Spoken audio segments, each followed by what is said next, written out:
puedan ser visualizados. ¿Qué herramienta es lo que se necesita para poderlos visualizar? Un microscopio. Un microscopio, ¿no? Un microscopio básico con un microscopio óptico, que es el que tenemos en el laboratorio. Fácilmente vamos a poder observar estos microorganismos. No todos, hay algunos que no, porque son muy chiquititos y con el óptico no, necesitamos otros microscopios especializados. Pero, digamos, los primeros microorganismos que vamos a ver en este curso, sí lo vamos a poder ver bajo estos microscopios, ¿ya? Ahora, el manejo de los microscopios ya no se les explica en la parte de práctica, porque ya se supone que ustedes manejan bien este instrumento, ¿no? Que lo van a manejar desde el momento que han tocado un microscopio hasta durante toda su vida profesional, ¿ya? Entonces, esta herramienta lo tienen que saber manejar muy bien. En todo caso, estamos en proceso de aprendizaje porque es simplemente la práctica, ¿ya? Bueno, entonces, esta ciencia corresponde al estudio de microorganismos como, por ejemplo, bacterias, como hongos, ¿ya? Ciertos parásitos microscópicos, algunos otros agentes que salen de organismos vivos, como estos son organismos vivos, y hay otros que son considerados no vivos, pero también pueden causar ciertas patologías, como los virus, virusoides o los llamados priones. Nosotros, como curso, en esta ocasión vamos a ver básicamente 3 de esta lista de microorganismos. Vamos a ver bacterias, hongos, y por ahí vamos a conversar también algo de virus al final del curso.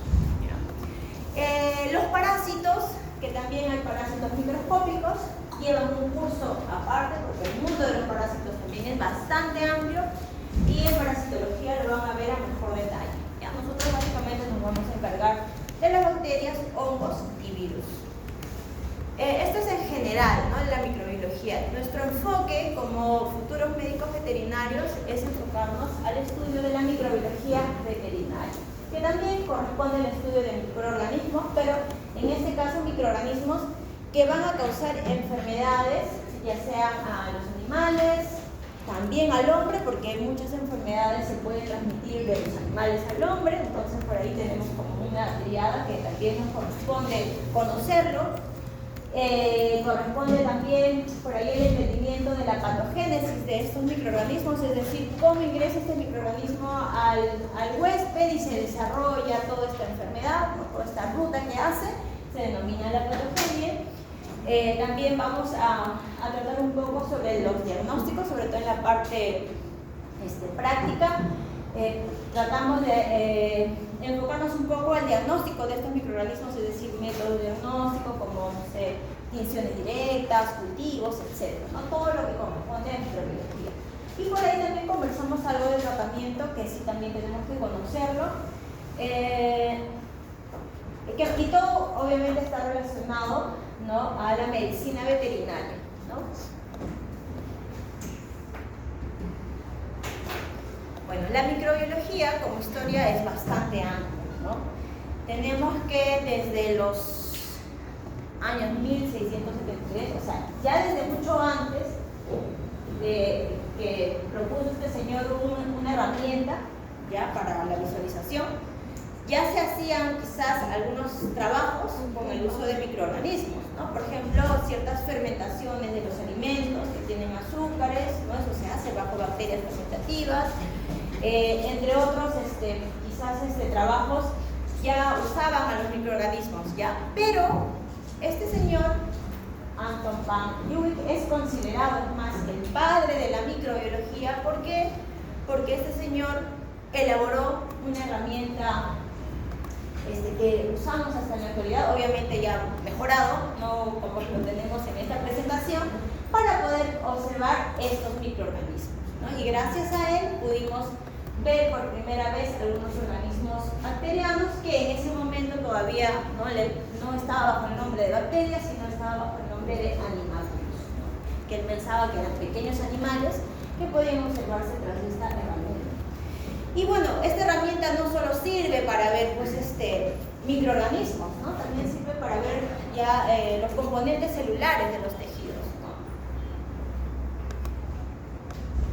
Ahora, este señor no era un médico, no era un microbiólogo, no tenía nada que ver a lo mejor con la parte biológica pero este señor era un mercader de telas y lo que él quería observar en estas telas ya era los diámetros de los espacios de los tejidos que él hacía.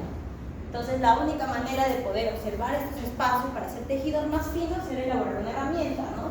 Y en esta herramienta se dio con la sorpresa de que tras estos espacios observaba estos animáculos, ¿no? Y así pues se desarrolló este instrumento y nació la ciencia de la microbiología como tal, como este nombre.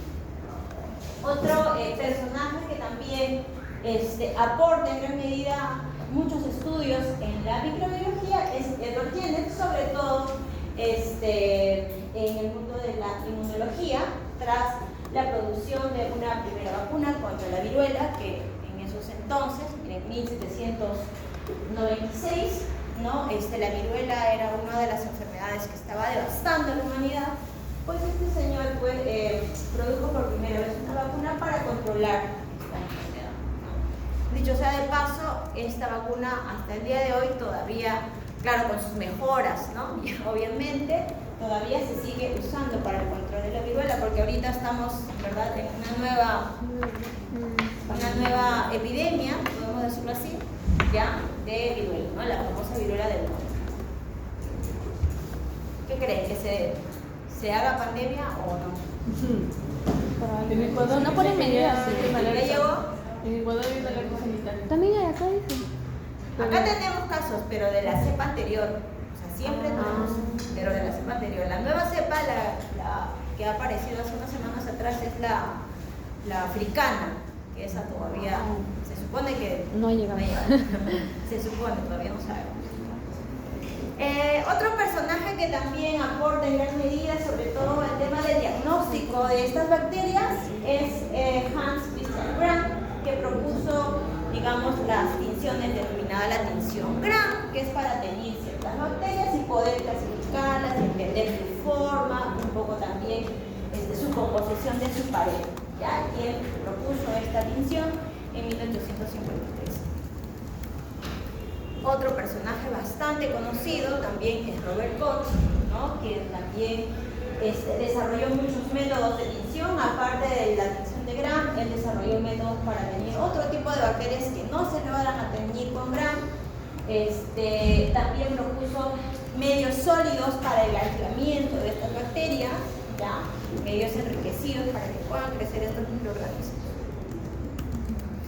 Y también descubre, obviamente, una de las bacterias más peligrosas el día de hoy, que produce la tuberculosis, ¿no? Que es una enfermedad que antiguamente no se podía controlar.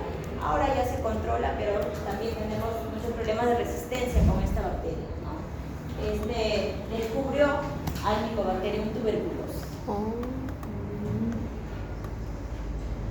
Y por lo tanto él es considerado ya más bien ahora el padre de la microbiología, pero médica, ¿no? Porque de su enfoque fue más médico en cuanto a sus aportes en microbiología, ¿no? A diferencia de Van Leeuwenhoek. No sé, es un holandés, no sé cómo se pronuncia esa palabra exactamente.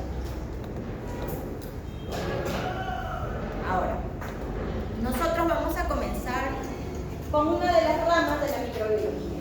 Vamos a hablar en este primer módulo sobre las bacterias, ¿no? Entonces vamos a enfocarnos en la bacteriología. Ahora, las bacterias, como sabrán, son organismos unicelulares, ¿ya?, que corresponden al dominio de los... ¿A qué dominio corresponden las bacterias? ¿Se acuerdan de los dominios? Dominios, carias, arques. Las bacterias tienen su único dominio. El dominio de las bacterias con su único reino, las bacterias, ¿no? Estos organismos son ¿de qué tipo de células?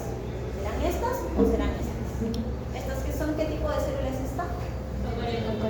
Eucariota. ¿Por qué? Porque es más grande. Porque es más grande.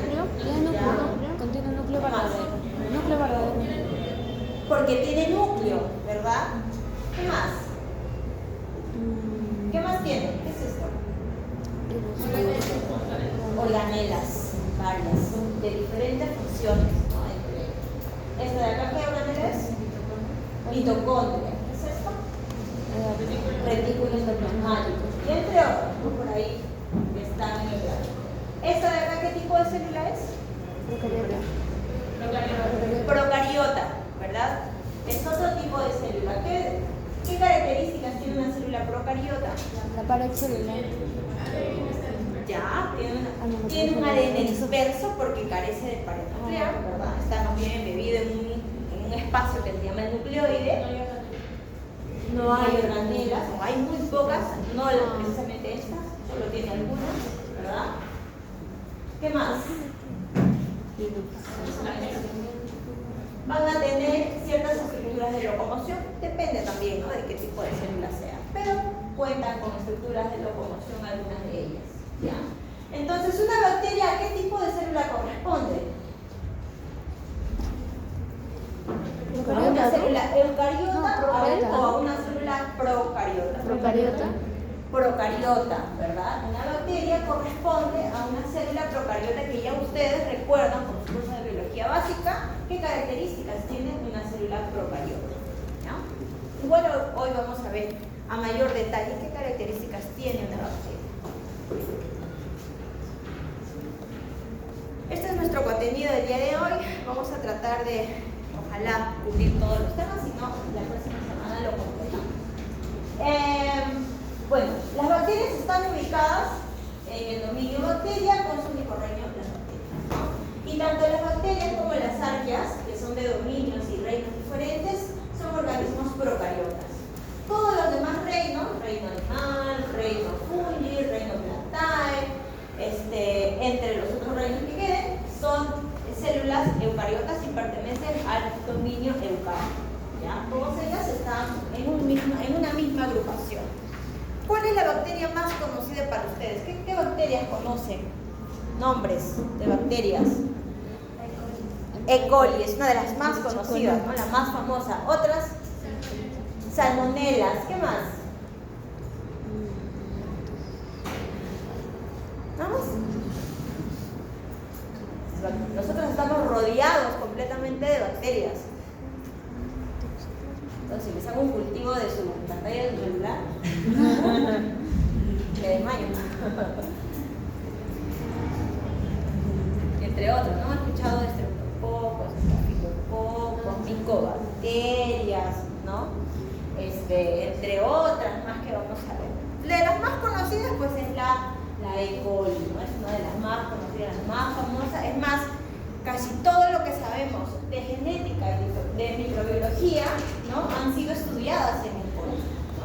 Hasta la genética que nosotros aplicamos para células eucariotas han sido primero estudiadas en una bacteria de tipo E. coli por su facilidad de crecimiento, ¿no? Son organismos que crecen muy rápido, se reproducen muy bien, entonces es un organismo adecuado para poder entender ciertos procesos biológicos. En cuanto a la morfología bacteriana, ya ahora sí vamos a hablar a la morfología de esta célula procariota, denominado bacteria. Son organismos pequeños, ya pueden medir de 0.1 hasta 10 micras, ¿no? Y los micoplasmas, que también son un grupo bacteriano, van a ser a lo mejor un poco más pequeños, ¿ya? Pero más o menos ese es el rango. Vamos a tener bacterias que se agrupan en diferentes formas, ¿ya? Los llamados cocos, que van a tener esta particularidad. No sé si se ve bien. ¿Se ve bien? redonditos, ¿Sí? ¿Sí? Ya. Porque si no se ve, creo que por la luz por ahí se distorsiona un poco. Los cocos son bacterias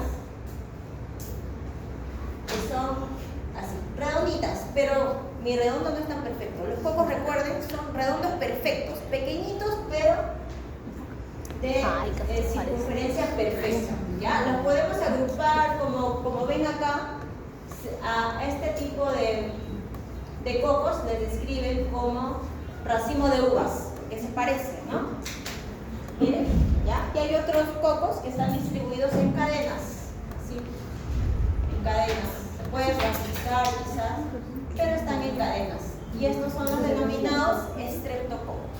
¿Ya? Pero si ven redonditos en una lámina, entonces estos son cocos, la forma de cocos. Hay otro tipo de bacterias, como estas, que no son necesariamente redonditas, ¿verdad? Sí.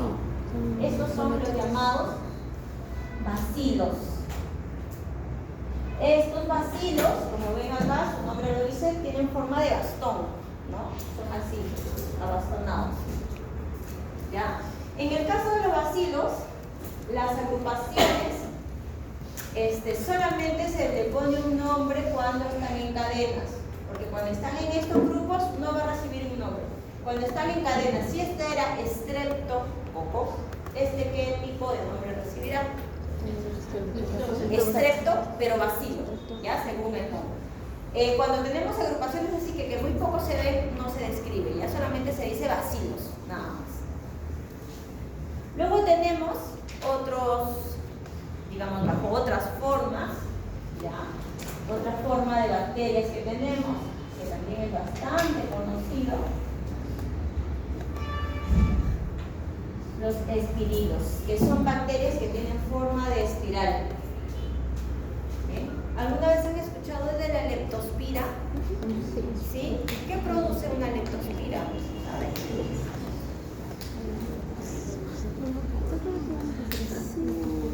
¿En qué ámbito lo han escuchado? Solo respiratorio. Bueno, la leptospira produce signos clínicos bastante generales, no necesariamente es una en particular, pero es una bacteria que se contagia por medio de la orina de animales contaminados, ¿no? Puede ser de roedores, de gatos, de perros, de cualquiera que yo esté en contacto con la orina de estos animales, puedo contagiarme, incluso es una enfermedad zoonótica, ¿ya? Esta leptospira tiene esta forma, es un espirito. Luego tenemos otros, a ver. Acá sí ya vamos a ver la forma de filamentosos. Estos son más difíciles de encontrar en una lámina, ya son de crecimiento un poco más lentos, ¿no?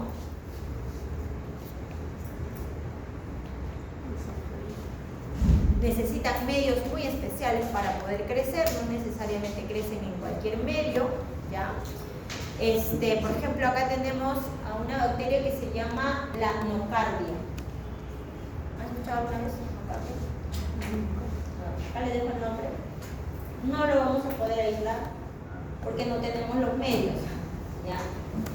Pero por ahí para conocerlos. Y también tenemos los llamados pleomórficos. Las bacterias pleomórficas, acá vamos a ver, ¿a qué forma se parecen?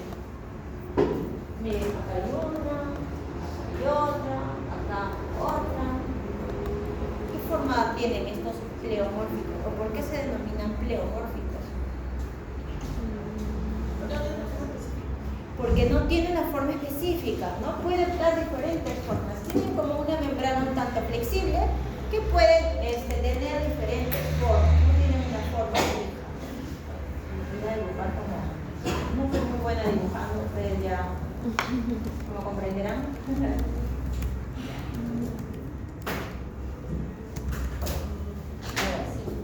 ¿No? Pueden ser, digamos, un extremo angosto, un extremo más ancho, puede ser redondos, quizás como formas de estos cojines del cuello, quizás, ¿no? Pueden optar diferentes formas, no una forma en particular. ¿Ya? Estos son los llamados pleomórficos. Dentro de los pleomórficos, por ejemplo, tenemos las micobacterias, como el Mycobacterium tuberculosis, es una bacteria que tiene la forma pleomórfica. Ahora, dentro de la escala macroscópica, obviamente van a ser organismos que a simple vista, como dice acá, macroscópicamente no los vamos a poder ver, ¿no? Para poderlos visualizar vamos a necesitar la herramienta del microscopio, ¿ya? Las bacterias, miren, llegan a medir del punto 5, no hemos visto desde punto 1 hasta 10, decía el concepto anterior, hasta 10 micras, que sí se pueden observar en un microscopio normal. Los virus, que también los vamos a ver más adelante, son organismos que están en otra medida, ¿ven? Están en otra unidad.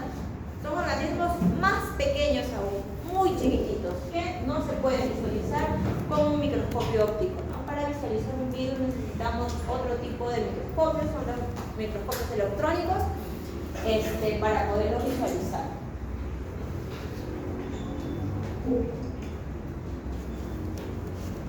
Entonces vamos a ver algunas características. Vamos a seguir con las características de estas bacterias. Las bacterias, su nombre lo dice, proviene de la palabra bacteria o también denominado bastón, ¿no? Porque las primeras bacterias que se vieron tenían la forma del bastón. Pero ahora sabemos que tenemos otras formas también. Estas bacterias son organismos procariotas, ¿no? Este término también procariota deriva de dos términos, que es pro primitivo y caryo, ¿no? Que tienen un núcleo primitivo todavía. Son organismos muy antiguos, de hecho se cree de que hayan sido los primeros en habitar este planeta Tierra, ¿no? Las bacterias, antes que nosotros incluso. En cuanto al ribosoma, porque sí van a tener ribosomas, sino cómo sintetizarían sus proteínas, ¿verdad? Tienen otra unidad. La unidad de las bacterias es STKS. ¿Qué unidad ribosomal tiene una bacteria eucariota? Perdón, una célula eucariota. 80, ¿no? 80S. En el caso de las bacterias es 70S. Ya, por ahí una diferencia. La pared bacteriana está compuesto de estructuras muy particulares, que los vamos a detallar más adelante. ¿Ya? ¿Qué más tiene una bacteria? Bueno, la bacteria carece de esteroles. ¿Se acuerdan cuando estudiaban la membrana celular de una célula eucariota? Tenía porciones de colesterol en esta membrana, ¿no? Este colesterol ya es un tipo de esterol. En este caso, la membrana citoplasmática de esta bacteria carece de estos esteroles. Va a tener otro tipo de componente que va a reemplazar la función de este colesterol, ¿ya? Como esterol como tal no lo tiene, es otro, diferente. También va a carecer de muchas organelas, como por ejemplo no tiene mitocondria, pero sin embargo tiene procesos de respiración, ¿ya? Lo hace bajo otro tipo de estructura, que ahora también lo vamos a ver. Carece de retículo endoplasmático, carece de aparato de Golgi, o sea, carece de muchas organelas, ¿ya? Pero va a tener otras digamos, las funciones que cumplían estas organelas van a ser reemplazadas por, digamos, la pared, ¿no? La pared, entre otras organelas que van a ser reemplazadas también. Otra cosa que tiene una bacteria son estructuras de movilidad que le van a permitir el movimiento, el desplazamiento, como flagelos, como fibrias o como ciertos polisacáridos que van a tener alrededor de esta pared que les permite el desplazamiento tal vez a través de una quimiotaxis, ¿no? Van a tener un único cromosoma, ¿no? Es decir, van a ser haploides, ¿no? Ustedes ya saben qué significa ese término. Y además también van a contener plásmidos, que los plásmidos también son estructuras cromosomales, pero denominados extracromosomales, ¿ya? ¿De qué está compuesto el cromosoma? ¿De qué tipo de molécula? ¿Nuestro cromosoma de qué está compuesto? ¿Qué información tiene nuestro cromosoma? El ADN, ¿verdad? El ADN. ¿Nosotros tenemos qué tipo de ADN? Haploide, diploide, triploide. Nosotros diploide, ¿verdad? Ellos solamente van a tener un tipo de cromosoma, solo uno, ¿ya? Entonces ellos van a ser haploides.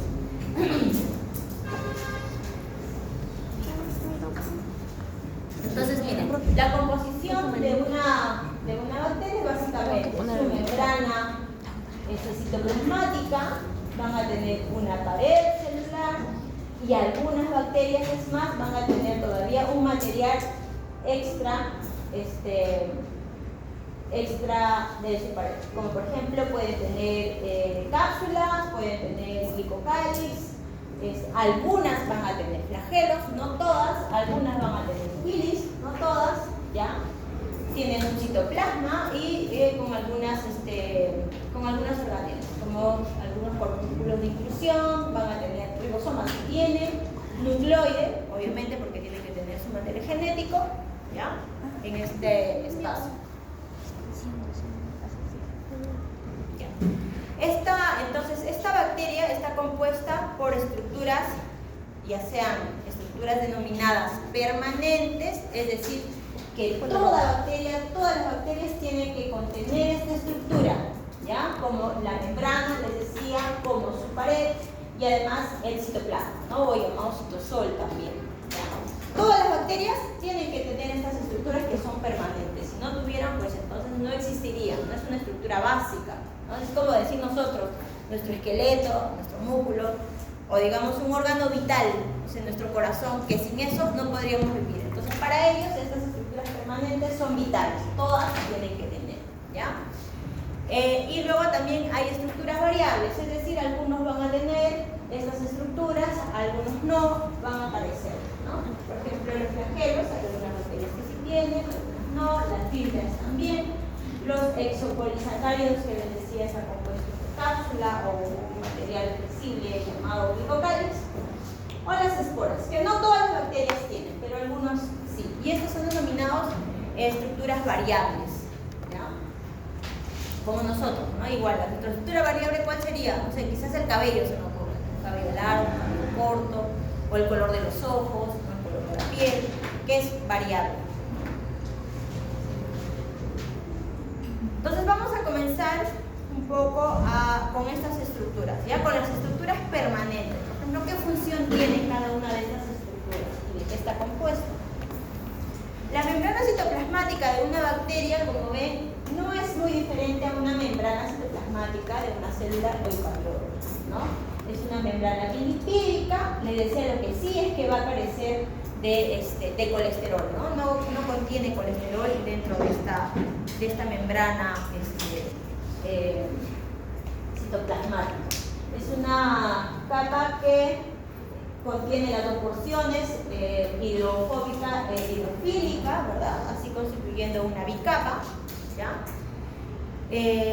Todas las bacterias van a carecer de ese componente de colesterol, pero recuerden que son organismos biológicos y que siempre en un organismo biológico hay excepciones a la regla, no es así, no es cuadriculado, ¿no? Como pasa quizás en otros contextos, excepto los micoplasmas. Los micoplasmas sí pueden contener ciertos componentes esteroles en su membrana, ¿ya?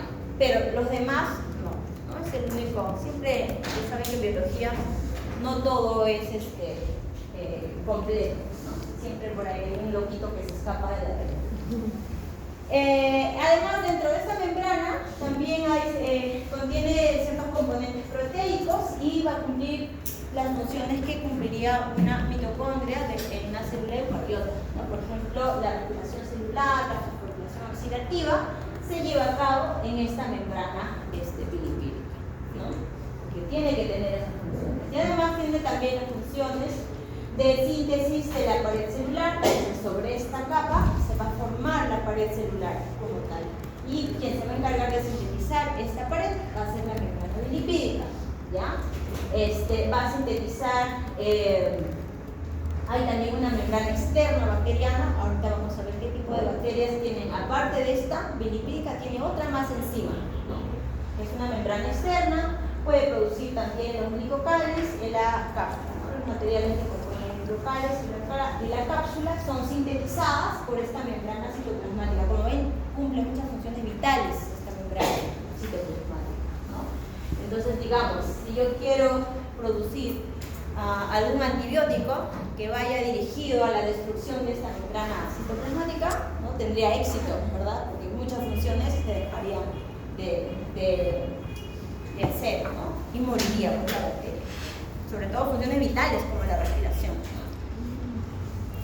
Y además también esta membrana bilipídica también se va a encargar de la liberación de ciertos componentes tóxicos, ¿no? De toxinas, ya sea como a su favor, como factores de virulencia para producir fiebre quizás a sus huéspedes, o en su defecto también va a permitir el ingreso de nutrientes, por ejemplo, que necesite para que pueda producir todos sus componentes, ¿no? Es decir, llevar a cabo todo su metabolismo. ¿Qué más? Es una membrana permeable, bastante selectiva, ¿no? Permite la salida de algunos componentes o el ingreso de algunos otros, como les decía. En esta membrana también se van a sintetizar muchas enzimas que le va a permitir sobre todo su supervivencia ante ciertos agentes que la puedan ver atacados. Puede sintetizar proteínas para la constitución de su pared celular, o también se puede encargar de la síntesis de un material genético, de ADN. Bueno, no sé si necesariamente sintetice este ADN, pero lo que sí es cierto que hay ciertas porciones de esta membrana que se repliegan, ¿ya? Y va, digamos, guarecer dentro de este pliegue ciertas porciones de ADN para que al momento de la división celular, ¿no?, salga con su nuevo material genético, ¿no?, para las nuevas bacterias que se forman. Y este espacio que les decía, este pliegue de la membrana citoplasmática, se denomina mesosoma, ¿no? Este es el mesosoma, que va a tener en el interior una porción de material genético. Y obviamente participa, ¿no?, en esta replicación de la bacteria. Entonces hasta acá hemos hablado sobre la membrana citoplasmática. ¿Hay alguna pregunta? ¿Tendrá diferencias con la membrana citoplasmática de una célula eucariota? Claro, ¿en una célula eucariota se lleva a cabo la respiración? No. ¿En qué organela se lleva a cabo la respiración celular, la fosforilación? En la mitocondria, ¿verdad? En este caso se lleva a cabo en la membrana.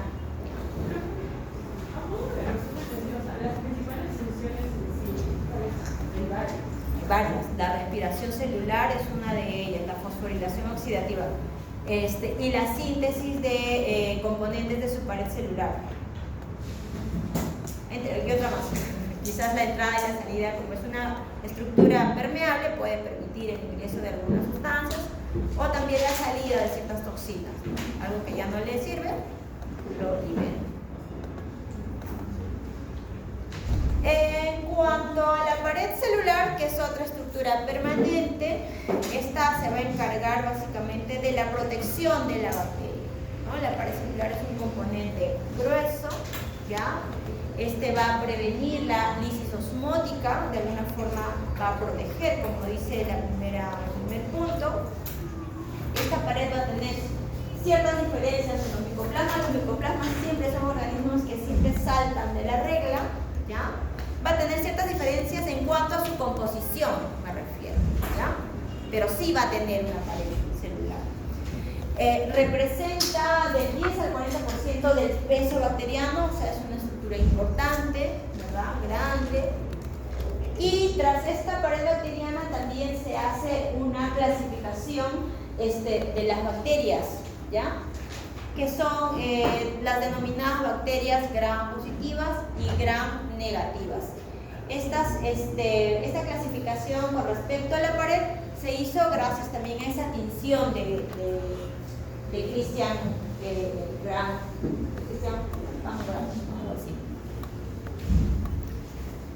Ahora, la pared de las bacterias está constituida básicamente por estos componentes, por el péptidoglucano y por la mureína.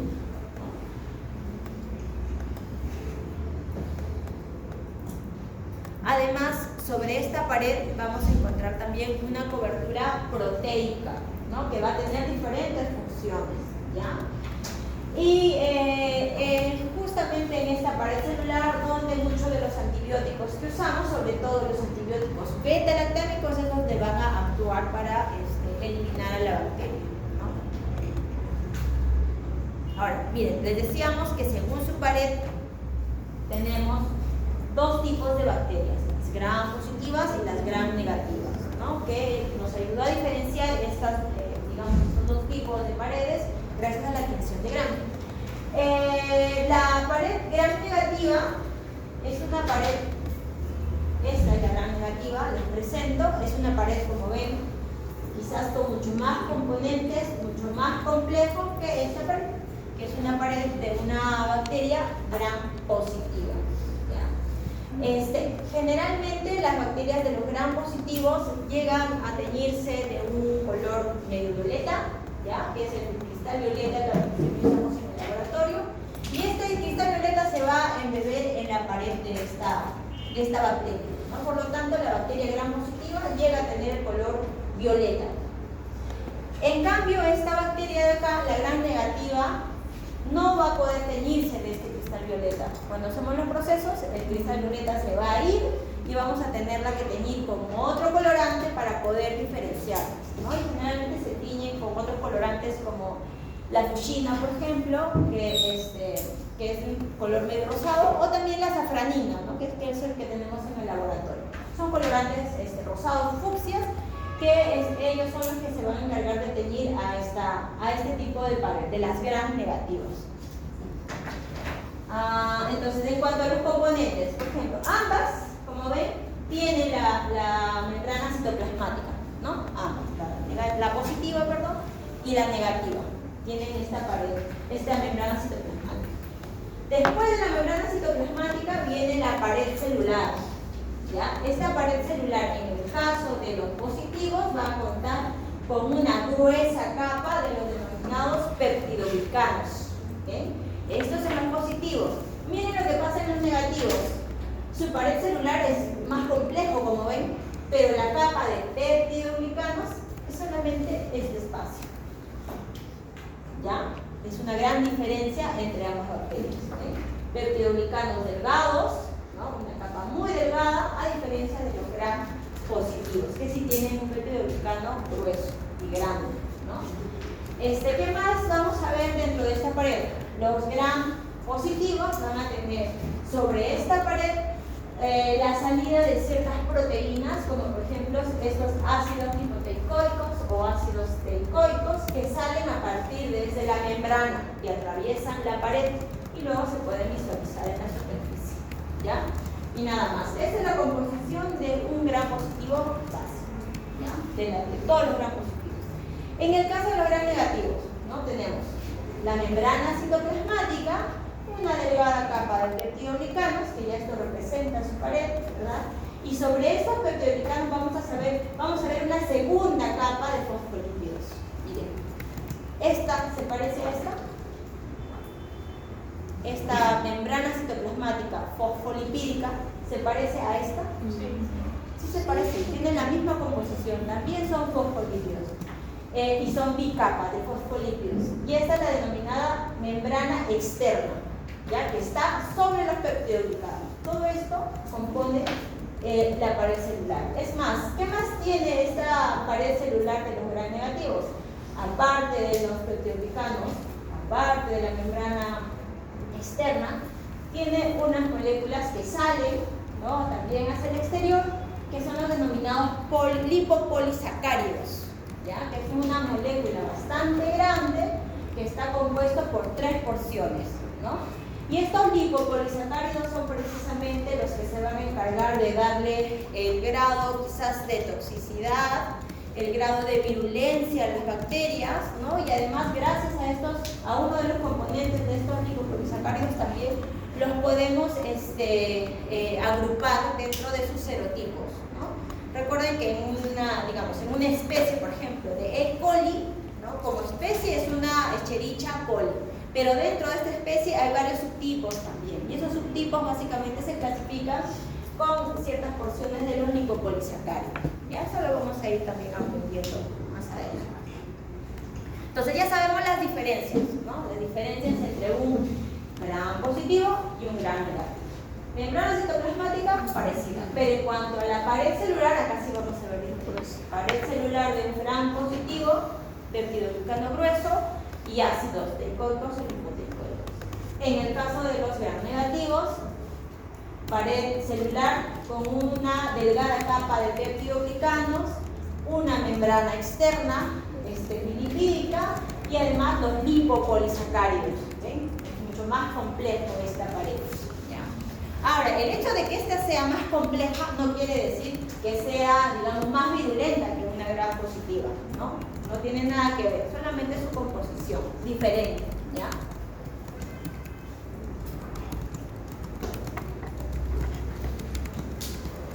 Bueno, esto es básicamente lo que acabamos de conversar, ¿no? La composición de un gram positivo. Peptidoglicanos, y además de los peptidoglicanos también está compuesto por los azúcares, que que son el N-acetilglucosamida o el ácido N-acetilmurámico. Pero básicamente lo más importante son sus peptidolicanos, que es el que le va a dar la forma. ¿Qué más tiene una pared celular de un gran positivo? Los ácidos, decían los ácidos teicoicos o lipoteicoicos, ¿no? Que como les decía están anclados en esta membrana citoplasmática. Desde acá atraviesa la pared celular para poder salir a la superficie, ¿ya? ¿Por qué tendrían que salir estos a la superficie? Porque estos van a servir como antígenos específicos, ¿no? Los antígenos ya lo van a ver seguramente en inmunos, son moléculas que van a permitir la identificación del organismo para que pueda crear sus anticuerpos y defenderse contra esta bacteria venosa, ¿no? Entonces, digamos, esa es la molécula que tiene que identificar un individuo que está a defensa de eso. ¿Qué más? Ahora, los gram negativos, igual, ¿no? Ya esto también lo acabamos de conversar, más detallado. Pero lo que acá quizás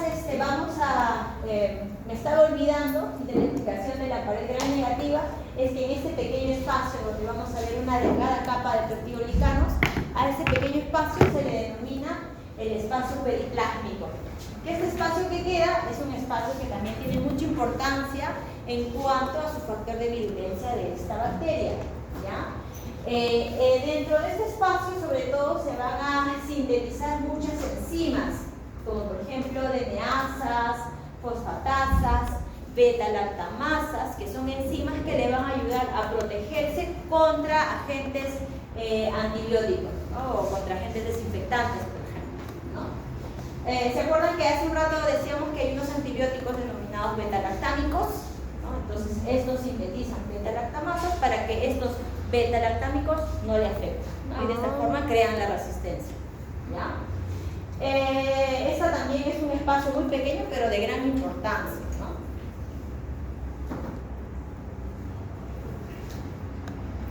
¿Qué más vamos a ver? Aparte de estas enzimas, también vamos a ver ciertos componentes que le van a permitir una quimiotaxis, ¿no? Es decir, ya sea el acercamiento o el alejamiento de ciertos lugares, ya sea si le conviene o no, ¿no? Entonces esta quimiotaxis o estos componentes para su quimiotaxis también son sintetizados en este espacio periplásmico, ¿ya?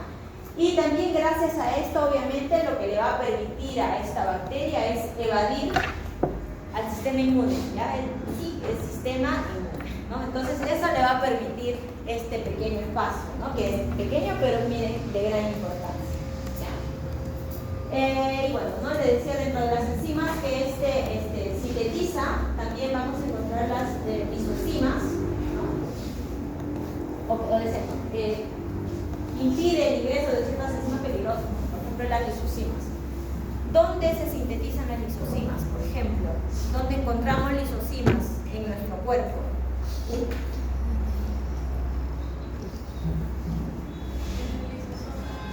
¿En los lisosomas?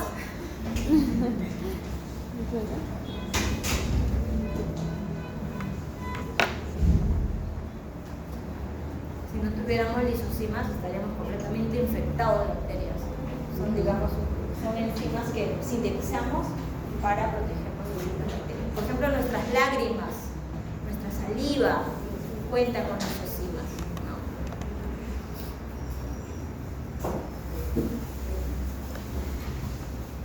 Acá tenemos más funciones de este espacio que contiene un gel denominado gel periplásmico. ¿No? Es un espacio hidrolítico que va a inactivar ciertos antibióticos, ya estos antibióticos permite la síntesis de sustancias para la quimiotaxis o también permite el transporte de sólidos. Y sobre todo, una de las importancias que más se estudian dentro de este espacio periplásmico es esta síntesis de las diferentes enzimas que le permite la defensa ante ciertos antibióticos, ¿no? Entonces, como estamos en la búsqueda del antibiótico perfecto y no lo estamos logrando y estamos más bien siendo invadidos por la bacteria porque lo que estamos provocando son estas resistencias, ¿no? A los antibióticos, pues hasta en la actualidad todavía seguimos en esa búsqueda, ¿no? Del antibiótico perfecto. Por eso también es importante este espacio, ¿no? Ahora, dentro del lipopolisacárido, le decía, ¿dónde está ubicado el lipopolisacárido de la bacteria gram negativa? Encima de los... Superficie, ¿no? Sobre la membrana externa salía este lipopolisacárido, que también es una molécula, como ven, bastante larga. Es una molécula que también va a tener múltiples funciones. Se le denomina un componente endotóxico. ¿Por qué? Porque gracias a una de las porciones que tiene este lipopolisacárido, es lo que va a identificar, digamos, un cuerpo y va a poner en alerta al cuerpo de que está siendo infectado o atacado por esta bacteria tras la producción de fiebre, ¿no? Va a activar todas estas reacciones, ¿ya? Y este, por ejemplo, es el lípido A, que es un componente del lipopolisacárido. Este es el lipopolisacárido, el lípido A va a estar en esta zona, es la primera porción, está muy cerca a la membrana externa, ¿ya? Luego tenemos una sección media que es el llamado core o medio. No sé si alguna vez han escuchado este término, core, medio no es de corazón, sino se refiere a medio, ¿ya? Que es básicamente la que va a unir la otra porción que es denominada antígeno O, que sí más bien es una porción que está hacia la parte más superficial, ¿ya? El antígeno O. Y gracias a este antígeno es el que vamos a poder clasificar a los microorganismos, ¿no? Bajo los diferentes serotipos que les decía. Con este componente lo vamos a poder clasificar. Ahora, este antígeno también es el que les decía, el que le va a permitir al sistema inmune identificarlo, ¿no? Por eso se llama antígeno.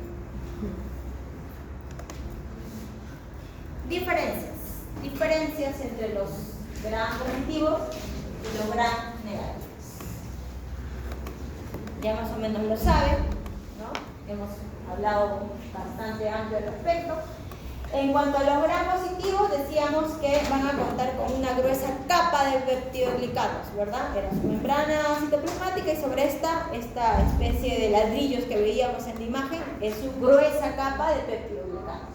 En el caso de los gram negativos es una capa muy delgada de estos peptidoglicanos. Lo que queda más bien en este espacio es el llamado espacio periplásmico más que peptidoglicano. Es un espacio de gel, hidrolítico y etcétera, todo lo que conversamos. Los gram positivos suelen retener el cristal violeta, que es el colorante que usamos para la identificación de las bacterias. Por lo tanto, si retiene el cristal violeta ante el microscopio, lo vamos a visualizar con este color, con el color violeta, ¿ya? Porque este color va a tener, digamos, una especie de afinidad por los peptidoglicanos. Por lo tanto, va a ser como un componente que tras cualquier lavado que se le haga no se va a retirar, ¿no? Hacen como una molécula y ya no se desprende.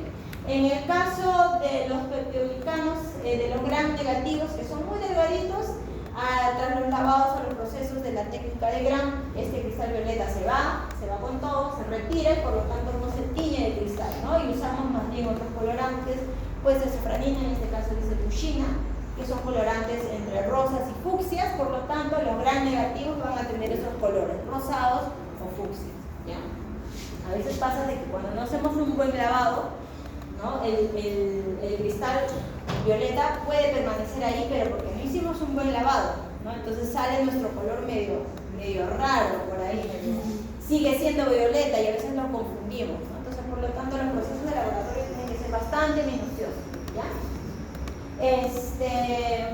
En cuanto a la composición de las paredes, también decíamos que van a contar con ácidos lipoteicoicos o teicoicos en los gram negativos.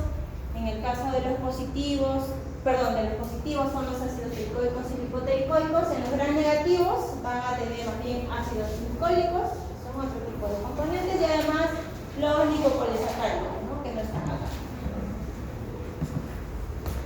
Eso es en cuanto solo a su pared. Preguntas. Vimos la membrana, ahora vimos la pared. ¿Todo claro? ¿Qué hora es? 12:38. Para continuar con una más, con una estructura más. Hay ciertas bacterias que no van a contar con estas paredes típicas que acabamos de ver, ¿no? Como por ejemplo, aquellas que son pleomórficas. Estas paredes que vimos son paredes rígidas, por eso generalmente estas bacterias van a tener una forma específica. Pero aquellas que son pleomórficas, como los micoplasmas, no necesariamente cuentan exactamente con este tipo de componentes en su pared, ¿ya?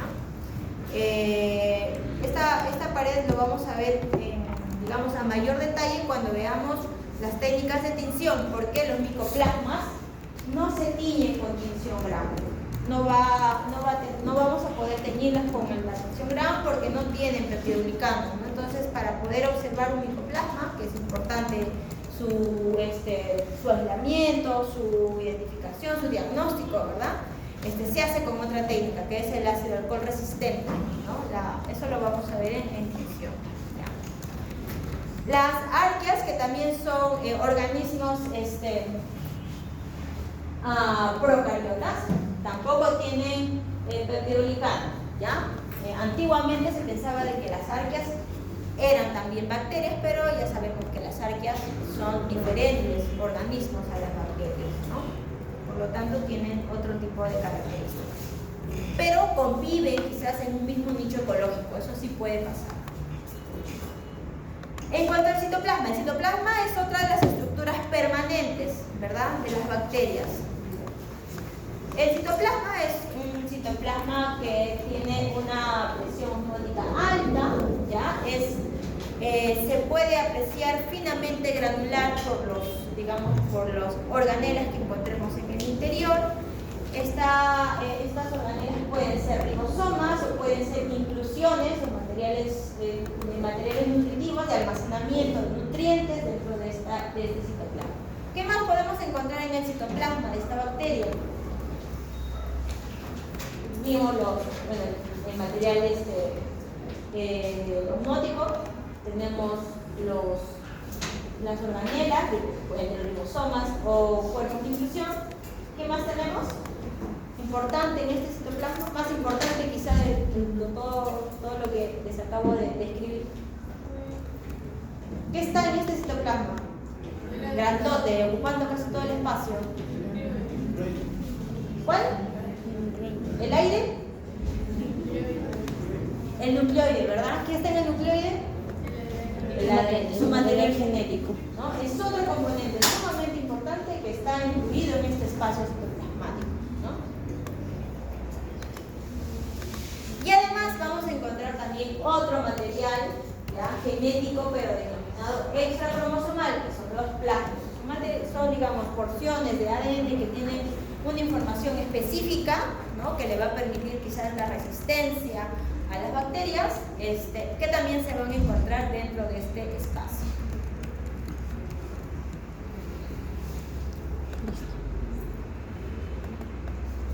Entonces, el nucleoide está conformado, básicamente el nucleoide es un espacio, no necesariamente tiene una membrana. En este espacio está el cromosoma. Las bacterias generalmente tienen un único cromosoma, ¿ya? Es un ADN también de doble cadena, de doble hebra, pero en este caso no es una hebra lineal como la nuestra, más bien es una hebra circular, ¿no?, que también puede estar muy conglomerada, pero es circular, ¿ya? En cuanto al ribosoma, decíamos que la unidad de los ribosomas, en este caso, es la unidad 70S, ¿no?, con sus dos subunidades 30 y 50S respectivamente, para la síntesis de proteínas. Igual que una célula eucariota, solo con diferente unidad. ¿Y qué más encontramos? Cuerpos de inclusión, componentes de inclusión, que son básicamente materiales donde se van a reservar ciertos componentes de nutrición que en el momento de escasez lo van a usar para que puedan llevar a cabo todo su metabolismo que estos necesiten, ¿no? En cuanto a los plásmidos les decía, son también componentes de material genético, ¿no?, extracromosomales, no están dentro del cromosoma, más bien están fuera, que también tienen información importante, sobre todo para resistencia bacteriana. ¿Preguntas, chicos? Entonces, estos tres componentes básicos que acabamos de ver, que es membrana citoplasmática, pared celular y ahora el citoplasma son los componentes permanentes de una bacteria, ¿verdad? Que todas las bacterias tienen. ¿Ya? Lo que queda ahora es ver lo que son las estructuras variables, es decir, que algunas bacterias tienen, algunas no la tienen, pero que también van a cumplir ciertas funciones importantes. Esto ya lo vemos en la próxima clase, ¿ya? Porque ahorita nos va a ganar y también, digamos, es algo extenso. Igual tienen el material ya cargado